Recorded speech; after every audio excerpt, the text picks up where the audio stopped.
Alright, I've been a bit of a jackass recently. I quit Dandadan to go work on my mid-ass Chainsaw Man channel, and I realized the error of my stupid-ass ways, so I am here to make it up to you. Here is my reaction to every single chapter I missed on hiatus. So, 196, man, what can I even say? Absolute banger of a chapter. We got shark fishing, Tatsu flexing his love for the goat.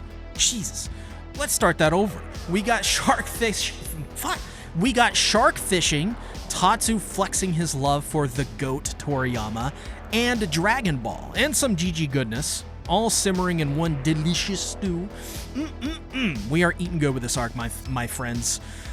First off, I love the re-establishment of Gigi's powers and spirit energy in general. Just because he's stuck in a plane doesn't mean that he can't bust out a palm wave, aka the greatest Dragon Ball reference of all time. Sidebar, if you've ever played the Budokai games on PS2, drop the Kamehameha button combo in the comments. Do that, and I know you're a real one. PS2 one, by the way. This is huge because I don't know if we've ever really seen Gigi's powers used this creatively. Or maybe we have. My memory is foggy. Age will do that to you. But it's got me hyped for how far Tatsu might push this mechanic. Weirder scenarios, maybe? Yes, please. Then there's Seiko. How does she take something wildly complicated, like the human typhoon's eye, and explain it so simply? She compares it to an engine. Toss enough frozen sharks into it, and the core cools down, stalling the combustion. Genius! Makes me wonder if she was a teacher in her past life. It would fit her G-MILF vibes perfectly, by the way, because of course Seiko's the type to take charge, but she just stands up mid-crisis, no piloting experience, and goes, fuck it, I'm flying this thing. Close your eyes and picture it right now. You're on the plane, frozen sharks everywhere, kids pretending to fight them, a typhoon raging outside, and then bam! Granny in a microskirt hijacks the cockpit.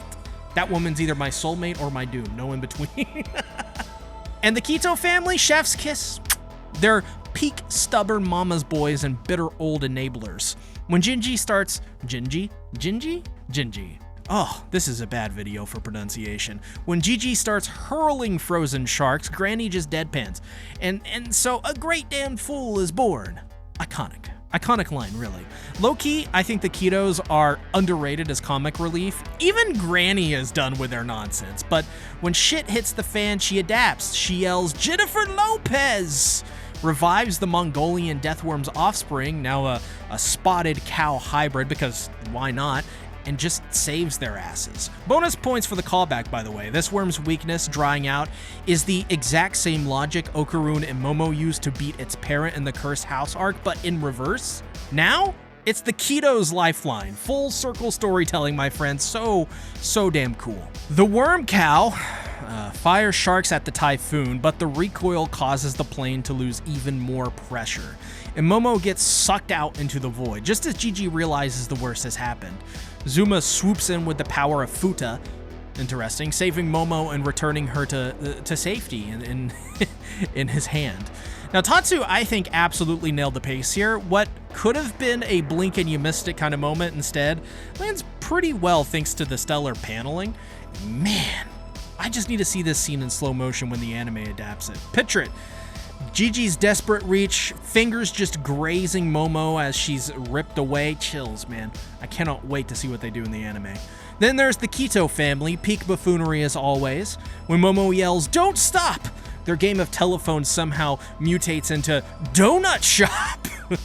It's a brilliant reminder, I think, of how hilariously incompetent these mama boys are. But the chaos doesn't end. The typhoon plugs its nose with sharks. No lie. Look, it's and launches them back through its nostrils like grotesque torpedoes, smashing into the plane and just nearly sending the worm cow flying. Until Momo saves it. This is wild because Momo's now rescuing the same guys who sexually harassed and tried to kill her. Sure, they need the Kitos to win. But let's be real, Momo wouldn't let anyone die if she could help it. We've known that since chapter 1, when she stood up for Okarun without hesitation. Then, because this chapter refuses to slow down, Momo turns the worm cow into a literal kite, maneuvering it into near space to scout the typhoon's eye, which is just one massive human eyeball. I mean, it really is. It's a genius visual. It's simple, yet terrifying, and sets up exactly what our heroes need to target while giving us some gorgeous, well, eye candy. Pun? But damn, let's take a second to appreciate Tatsu and his team's insane dedication. When you think about it, they're burning the candle at both ends to just deliver this masterpiece. And even the simple details, like a human eye as the typhoon's core, are just, it's just so good. And this is why I love Dandadan. So let's give them all props in the comments below, because man, these guys are really honestly shortening their lives for this kind of art. GG, with Momo and the crew's help, lands what seems like a devastating palm wave, only for the human typhoon to instantly regenerate and counter with terrifying lightning strikes. Now, that's when Momo remembers Okarun's cryptid lessons. This isn't just a storm, it's a living cryptid, and immediately orders the Kitos to gobble up as many sharks as possible. Why? Well, pure strategy, not from desperation. Momo realizes that ice blocks lightning, giving them a makeshift shield. So she then drops her master plan: invade the typhoon's eye. Inside, there are 2 layers of water, hot and cold.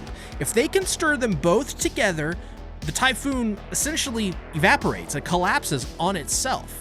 And the brilliance here? Teens using basic school science to outsmart a cosmic threat. It's classic Dandadan. Adults equal, generally speaking, for lack of a better term, useless, looking at Yukitos, and kids equals sorta genius. I mean, they're still kind of dumb, but sorta genius. Tatsu, I think, loves celebrating youth, their grit, creativity, and joy, while in the interim, just kind of roasting grown-ups for failing the next generation. It's really fascinating commentary, and it doesn't end there. And then, if you thought Tatsu's DBZ love couldn't peak harder, enter the father-son Kamehameha 2.0. Zuma channels with Fuda's power to supercharge Gigi's palm wave, just erasing the typhoon's eye in a blast that, oh my god, this does this rival like the Kaiju arc's best art?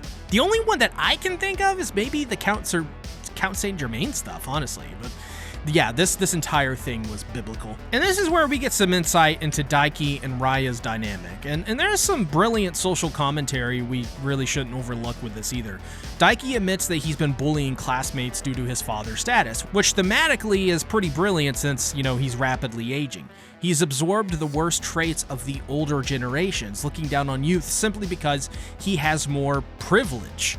This makes perfect sense in Japan's capitalistic structure, where elders inherently possess more status and resources. Daiki essentially became a literal old man. He acquired everything an elder would have: social standing and financial independence. But his revelation is really shocking. He wants to live so that he can apologize to Zuma, Raya, and others, and transform into someone worthy of strong and sincere people's trust and help them. This real maturity comes when he realizes the kids he bullied were actually the strong ones all along, not him.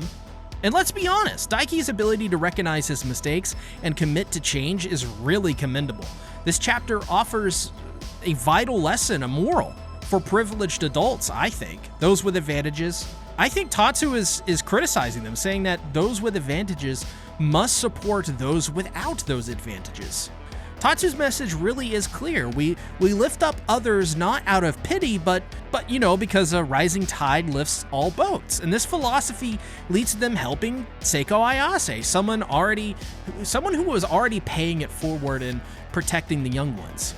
Then comes 199's insane climax. A gigantic flying shark devours the Kitos and Mongolian cow worm whole, while Momo desperately tries to save everyone amidst the chaos. and they barely escape by clinging to the jet that they're flying. I mean, this was just absolute madness in the best way possible. More, please. It's been a minute, y'all. Thank you for your patience. Check out my reaction to chapter 200 and subscribe, as later this week we will be celebrating 200 chapters of Dandadan with a special video and the brilliance that is Evil Eye's character in a special analysis. Make it a great day or not, the choice is yours.